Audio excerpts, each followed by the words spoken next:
আসসালামু আলাইকুম। বিডি নিউজে আপনাদেরকে স্বাগতম। সংবাদের শুরুতেই শিরোনাম, পরে বিস্তারিত। সিরিয়ায় 250টিরও বেশি স্থাপনায় ইসরায়েলের হামলা। এদিকে ইসরায়েলের প্রাণকেন্দ্রে হামলা চালানোর দাবি হুতি বিদ্রোহীদের। সিরিয়ার ভূখণ্ড দখল, কাতার, ইরাক ও সৌদি আরবের নিন্দা।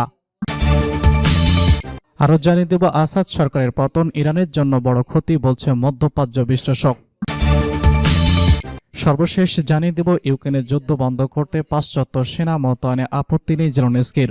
শুনছিলেন সংবাদ শিরোনাম, এখন বিস্তারিত। তার আগে অনুরোধ থাকবে, ভিডিওতে একটি লাইক দিন এবং কমেন্টস করে জানিয়ে দিন কোন জেলা থেকে বা কোথা থেকে আমাদের সঙ্গে যুক্ত রয়েছেন।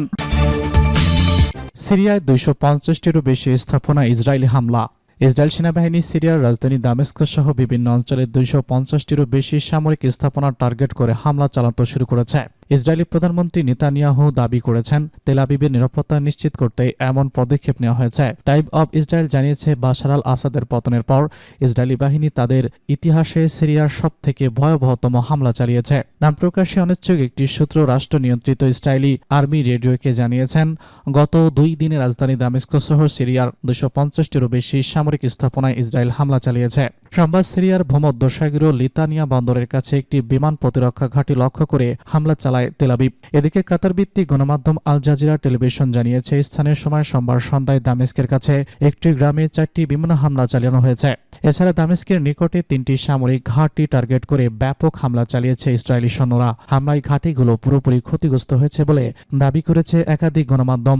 এদিকে ইসরায়েলের এসব হামলা এবং গোলান মালভূমি সিরিয়া নিয়ন্ত্রিত এলাকাগুলো দখলে নেওয়ার ঘটনায় তীব্র নিন্দা জানিয়েছে কাতার ও ইরান।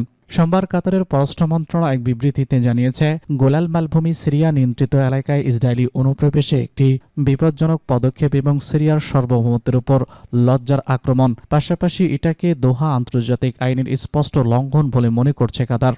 সৌদি আরবও ইসরায়েলি পদক্ষেপের তীব্র নিন্দা জানিয়েছে। সৌদির পররাষ্ট্র মন্ত্রণালয় জানিয়েছে, ইসরায়েলি পদক্ষেপ আন্তর্জাতিক আইনের ক্রমাগত লঙ্ঘন এবং সিরিয়ার নিরাপত্তা, স্থিতিশীলতা এবং আঞ্চলিক অখণ্ডতা পুনরুদ্ধারের সম্ভাবনাকে দূরে ঠেলে দিয়েছে। অপরদিকে বাগদাদ ইসরায়েলের কর্মকাণ্ডের তীব্র নিন্দা জানিয়ে বলেছে, তেল আবিব আন্তর্জাতিক আইনের স্পষ্ট লঙ্ঘন করেছে। এদিকে ইসরায়েলের কেন্দ্রে হামলা চালানোর দাবি হুতি গোষ্ঠীর। ইয়েমেনের হুতি গোষ্ঠী ইসরায়েলের কেন্দ্রে তেল আবিবে ড্রোন হামলা চালানোর দাবি করেছে। গাজায় ফিলিস্তিনের প্রতি সমর্থনে তারা এই হামলা চালিয়েছে। সোমবার কাতার ভিত্তিক গণমাধ্যম আল জাজিরার অনলাইন প্রতিবেদনে সব তথ্য জানানো হয়েছে। সোমবার এক বিবৃতিতে হুতিরা বলেছে, আমাদের বাহিনীর শত্রুপক্ষ ইসরায়েলের একটি স্পর্শকাতর লক্ষ্যবস্তুতে আঘাত করেছে। এদিকে ইসরায়েলি বাহিনী এক বিবৃতিতে বলেছে, একটি ড্রোন ইয়াভনে শহরের একটি ভবনে আঘাত এনেছে। বিমান প্রতিরক্ষা ব্যবস্থা ড্রোনটি শনাক্ত করতে কেন ব্যর্থ হলো তা নিয়ে তদন্ত চলছে। হুতি গোষ্ঠী জানিয়েছে, এই অভিযানে তাদের উদ্দেশ্য হাসিল হয়েছে, তবে এর বেশি কিছু বলেনি গোষ্ঠীটি। ইসরায়েলি মিডিয়া খবরে বলা হয়েছে, হামলায় কোনো হতাহতের ঘটনা ঘটেনি, তবে হামলার কারণে ভবন ক্ষতিগ্রস্ত হয়েছে। হুতির পক্ষ থেকে বলা হয়েছে, গাজার ফিলিস্তিনিদের বিরুদ্ধে ইসরায়েলি বাহিনীর গণহত্যার জবাবে এই হামলা। গত 7 অক্টোবর থেকে গাজায় ইসরায়েল ও হামাসের মধ্যে যুদ্ধ চলছে। এতে এখনো পর্যন্ত নিহতের সংখ্যা 45,000 ছাড়িয়েছে, আহত হয়েছে লক্ষাধিক, সেই সঙ্গে বাস্তুচ্যুত হয়েছে লাখ লাখ ফিলিস্তিনি। আল জাজিরা বলেছে, ইয়েমেনের বেশিরভাগ এলাকা নিয়ন্ত্রণ করে হুতি গোষ্ঠী। দেশটির রাজধানী সানাও তাদের দখলে। ইয়েমেনের এই সশস্ত্র গোষ্ঠী অঙ্গীকার করেছে যে গাজায় ইসরায়েল যুদ্ধ বন্ধ না করলে তারা হামলা চালিয়ে যাবে। হিজবুল্লাহ গোষ্ঠীর মতো হুতি গোষ্ঠীও ইরান সমর্থিত। সিরিয়ার ভূখণ্ড দখল, কাতার, ইরাক ও সৌদি আরবের নিন্দা। প্রেসিডেন্ট বাশার আল আসাদের পতনের পর অধিকৃত গোলান মালভূমির কাছে সিরিয়ার ভূখণ্ড দখল করেছে ইসরায়েল। এ নিয়ে নিন্দা জানিয়েছে কাতার, ইরাক এবং সৌদি আরব। সোমবার কাতার ভিত্তিক গণমাধ্যম আল জাজিরার অনলাইন প্রতিবেদনে এসব তথ্য জানানো হয়েছে। কাতারের পররাষ্ট্র মন্ত্রণালয় সোমবার বলেছে, সিরিয়ার ইসরায়েলি অনুপ্রবেশকে বিপজ্জনক সার্বভৌমত্ব ও ঐক্যের উপর নির্লজ্জ আক্রমণের পাশাপাশি আন্তর্জাতিক আইনের স্পষ্ট লঙ্ঘন হিসেবে মনে করে। গত রোববার আসাদের পতনের পর সিরিয়া একের পর এক হামলা চালিয়ে যাচ্ছে ইসরায়েলি বাহিনী। সর্বশেষ খবর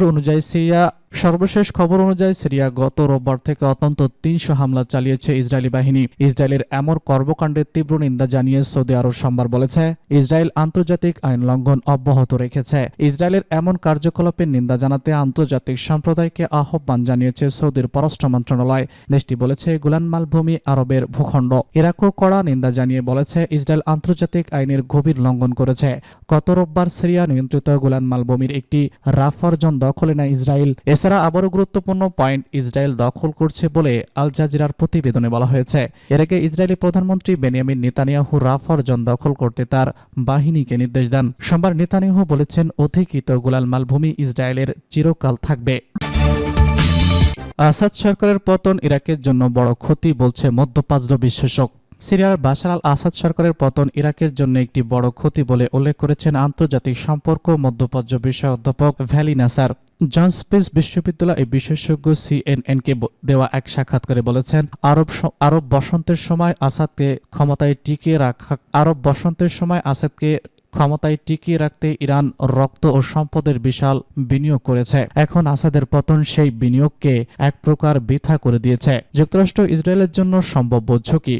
অধ্যাপক ভ্যালি নাসর বলেছেন, ইরান প্রভাব হারানোর ফলে সিরিয়ার একটি নেতৃত্ব শূন্যতা সৃষ্টি হয়েছে, যা এখন ইসলামপন্থী শক্তি দ্বারা পূরণ হচ্ছে। অধ্যাপক নাসর মনে করেন, এই পরিবর্তিত যুক্তরাষ্ট্র ইসরায়েলের জন্য ভবিষ্যতে বড় হুমকি হয়ে দাঁড়াতে পারে। তিনি বলেছেন, ল্যাপোট অঞ্চল যেমন লেবানন ও সিরিয়া এখন একেবারে বিপর্যস্ত, সেখানে বিশৃঙ্খল ও অস্থিরতার অভাব রয়েছে। এই শূন্যতার ফলাফল যুক্তরাষ্ট্র ইসরায়েলকেও ভোগ করতে হতে পারে।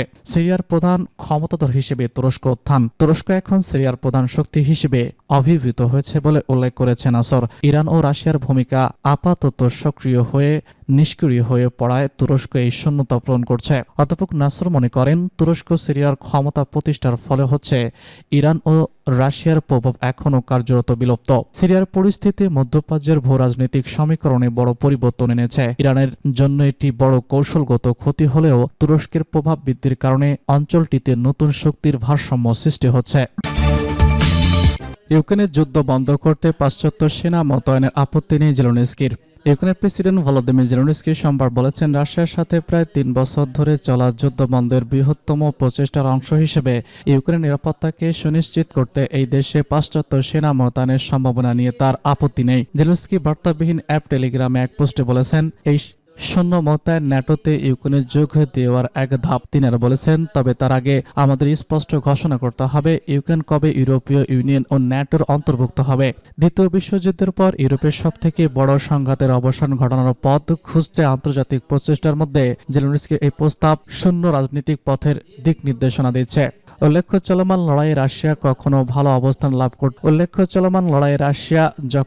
অবস্থান লাভ করছে ওর সময় এখন প্রস্তাব দিলেন জেলেনস্কি। যুক্তরাষ্ট্রের প্রেসিডেন্ট ইলেক্ট ডোনাল্ড ট্রাম্প যুদ্ধবিরতি চাইছেন এবং শনিবার তিনি প্যারিসে জেলেনস্কির সাথে সাক্ষাৎ করেছেন। তবে জেলেনস্কি সোমবার বলেছেন, ন্যাটোতে ইউক্রেনের সম্ভাব্য সদস্যপদ নিয়ে তিনি যুক্তরাষ্ট্রের বিদায়ী প্রেসিডেন্ট জো বাইডেনের সাথে আলোচনা করবেন, কারণ এখনও তিনি দায়িত্বে রয়েছেন এবং এ বিষয়ে সিদ্ধান্ত নেওয়ার আইনি অধিকার এখনও ট্রাম্পের নেই। রোববার প্রকাশিত নিউইয়র্ক পোস্টে ট্রাম্প জেলেনস্কি সম্বন্ধে বলেন, তিনি যুদ্ধবিরতি চাইছেন, তিনি শান্তি চান, আমরা বিশদ কথা বলিনি। ট্রাম্প উল্লেখ করেন, পুতিনের বাহিনী ইউক্রেনের ব্যাপক ক্ষতির মুখে রয়েছে। তিনি বলেন, আমি ভাবছি কিভাবে এই হাস্যকর যুদ্ধ বন্ধ করা যায়। গত ফেব্রুয়ারি মাসে পাশ্চাত্য সৈন্যদের ইউক্রেনের মাটিতে মোতায়েন করার ভাবনাটি উত্থাপন করেছিল ফ্রান্স।